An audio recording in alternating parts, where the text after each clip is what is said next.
উলঙ্গ হয়ে গোসল করা যাবে কিনা,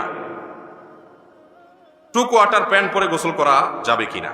প্রথম কথা হলো ভাইরা আমার, টয়লেটের ভেতরে যদি আবদ্ধ ঘরে কেউ আপনাকে বাহির থেকে দেখার কোনো স্কোপ না থাকে, তাহলে আপনি সকল কাপড় চোপড় খুলে গোসল করলে সেটা হারাম হবে না। কি হবে না?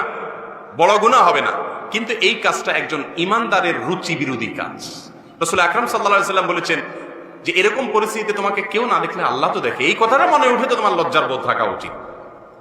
আর এগুলোর না থাকার কারণে মানুষ বেহায়া হয়ে যায়, বেশরম হয়ে যায়, যেখানে সেখানে নজর বালায় এবং নজরের গুনাহ করে মনের জেনা করতে থাকে। এই লজ্জা মানুষের মধ্যে কমতে থাকে। এমনকি ছোট বাচ্চাদেরকেও অপ্রয়োজনে দেখা যায়, অনেক সময় বাচ্চা 3, 4, 5 বছর বয়স হয়েছে তবুও ন্যাংটা ঘুরে বেড়ায় মা বাবা। এগুলো উচিত না। ভাই বোন এবং পরস্পরের মধ্যেও তাদের লজ্জা এবং শরম কমতে থাকে। এই জন্য টয়লেটের ভিতরে উলঙ্গ হয়ে কেউ গোসল করলে বড় কোনো গুনাহ করছে এমন হবে না, যদি বিশেষ কারণে প্রয়োজন হয়, কাপড় চোপড় নাই বা এরকম কোনো অসুবিধা হয়।